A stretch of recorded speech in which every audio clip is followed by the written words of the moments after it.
Bapak Ibu yang dirahmati Allah Subhanahu wa taala, dalam kehidupan pun sama.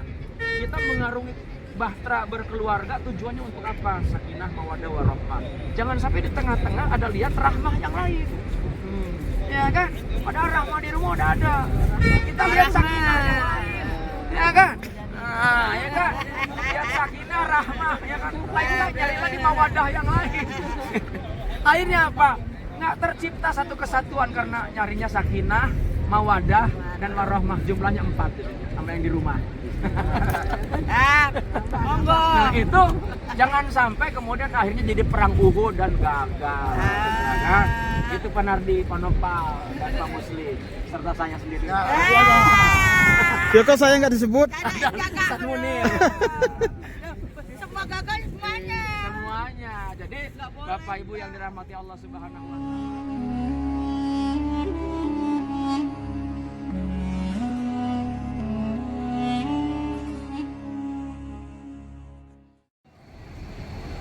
Ya, kembali kita on-kan kamera MNR Kanada ini. Saat ini kita berada di Lembah Uhud. Para jemaah baru saja turun.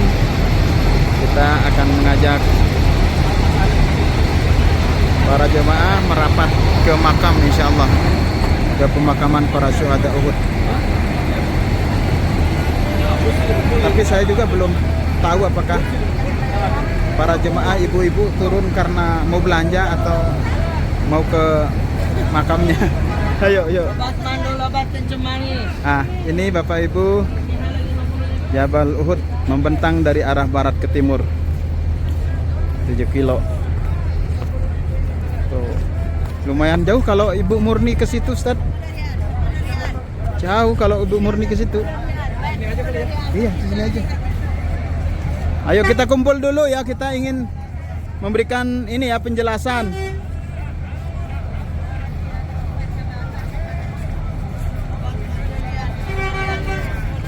Kita kumpul dulu ya. Kalau kita mau ke makam itu agak jauh dari sini.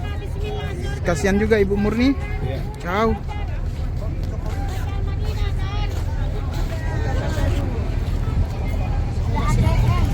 Ini Jabal Rumat. Ya, sebelum kita merapat ke pemakaman para syuhada, kita terlebih dahulu mengajak Bapak Ibu untuk foto bersama, acara wajib. Di sini bisa yel-yelnya ya dipasang ya. Di mana kita gitu. Iya. Oke, kita mulai. Bisa dimulai. Kencengin, Mbak, kencengin. Oke, yel-yel. Di mana kita? Jabal Uhud. Siapa kita? Tung Bibit. Di mana kita? Jabal Uhud. Siapa kita? Bibit luar biasa berkah. Allahu Akbar. Sudah? Oke, kita foto dulu. Ya. Oke, kita liput sejenak penjelasan tentang Jabal Uhud, Lembah Uhud, dan nah, sahabat-sahabatku yang di sebelah sana itu ada namanya makam Uhud. Itu para syuhada yang gugur cukup banyak. Dan di Uhud ini Rasulullah Sallallahu Alaihi Wasallam kena besi baju perang. Ya. Dan di sini dia luka. Dan kemudian pamannya Nabi yang begitu sangat sayang dan melindungi Nabi Muhammad SAW, itu namanya Sayyidina Hamzah radhiyallahu an, itu gugur. Dan itu gugurnya oleh siapa? Oleh seorang budak namanya Wahsy yang dijanjikan merdeka oleh istrinya Abi Sufyan namanya Hindun. Dan ketika perang sudah selesai, dimenangkan oleh kaum kafirin, ya kafirin Quraisy, memang akhirnya itu Hamzah dicari, kemudian dimutilasi. Dibelah dadanya, dipotong hidungnya, dipotong kupingnya, dijadiin kalung. Kemudian dadanya dibelah, jantungnya digigit gitu, dikunyah, nggak dimakan, diludahkan. Dan itu Rasulullah sempat dendam gitu secara pribadi sebagai manusia, tapi oleh Allah ditegur, memaafkan jauh lebih bagus. Jadi apa hikmah kita datang ke tempat ini? Kalau kita hanya sekedar melihat tempat, tidak ada sesuatu yang istimewa. Semuanya Mekah atau di Madinah itu hampir sama, gunung-gunung batu. Tapi ketika kita datang ke sini kemudian memahami terhadap esensi apa yang terjadi, yang kemudian kita tarik dalam kehidupan kita, maka baru kita kemudian sadar, oh ternyata ketika seorang nabi yang begitu sangat dekat dengan Allah pun mengalami kegagalan dalam tanda petik ya. Walaupun sebetulnya aslinya sih kegagalan sebuah pelajaran. Tapi memang Rasulullah sempat juga berkata kepada Allah, kenapa kok kami mengalami seperti ini gitu. Sampai kemudian Allah mengatakan, bukankah engkau dulu dikasih kemenangan dan pasukan engkau sedikit, maksudnya di perang Uhud, perang Badar. Perang Badar itu pasukan Islam sedikit. Ya, apa yang membuat perang Badar itu menang? Karena dibantu oleh Allah. Kenapa di sini Allah tidak menurunkan malaikat? Menjadi sebuah pelajaran juga bagi manusia.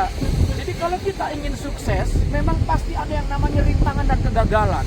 Sama halnya Nabi, kelak nanti setelah di perang Uhud ini yang kelihatannya mengalami kegagalan, yang sebetulnya itu adalah pelajaran berharga yang sangat luar biasa bagi kaum muslimin, maka kelak itu akan menguasai dunia Islam. Salah satunya Romawi dijatuhkan oleh kelompok Islam, ya. Itu dari perang Uhud. Tapi ada pelajaran di sini. Kenapa? Kegagalan secara kasat mata sebetulnya karena satu, itu tidak taat pimpinan.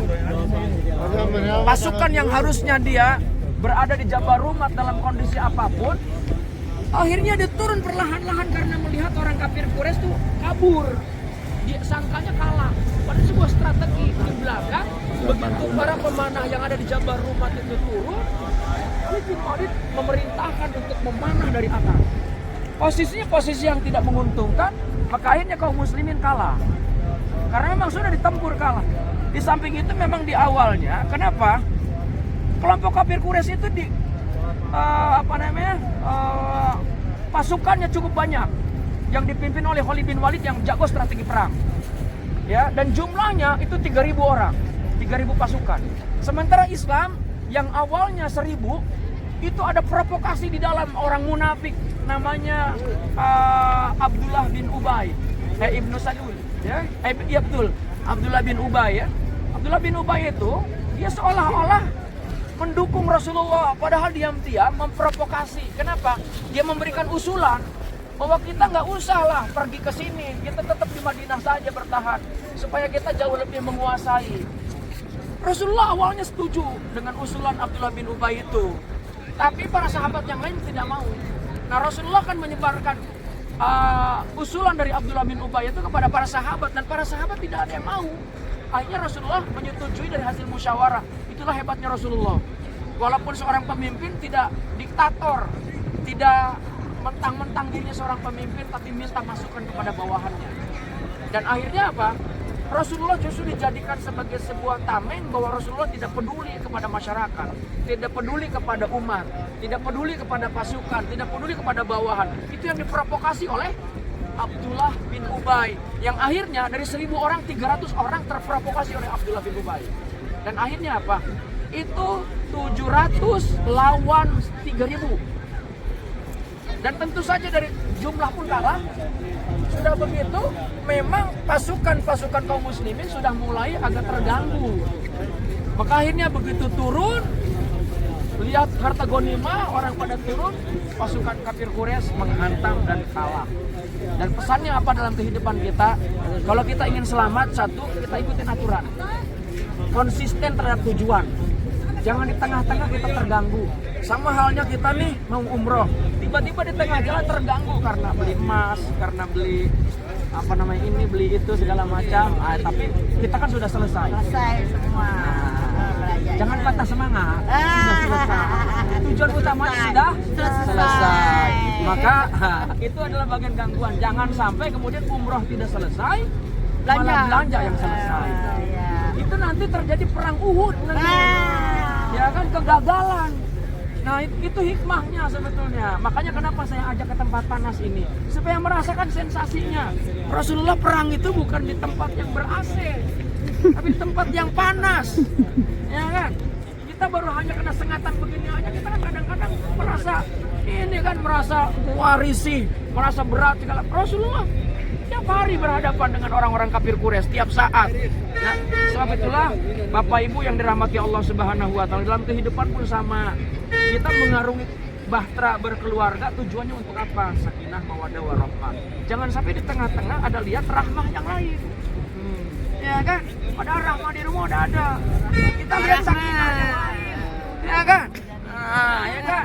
Lihat sakinah, rahmah, ya kan? Lain cari lagi mawaddah yang lain. Akhirnya apa? Nggak tercipta satu kesatuan karena nyarinya sakinah, mawaddah, dan warahmah. Jumlahnya 4 sama yang di rumah.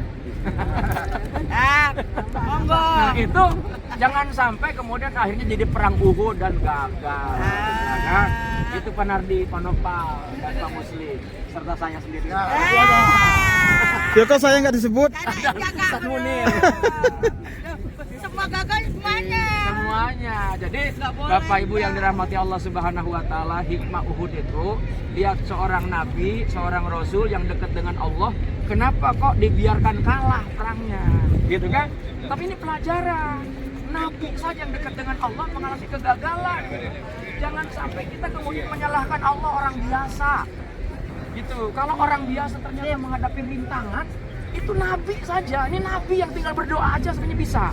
Tapi kenapa tidak dilakukan dan gagal? Karena memang sunatullahnya tidak diikuti itu oleh pasukan-pasukan yang dikejar ghanimah.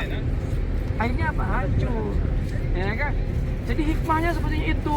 Kalau tentang sejarah bisa baca di buku. Tapi kalau hikmah itu belum tentu kita dapatkan.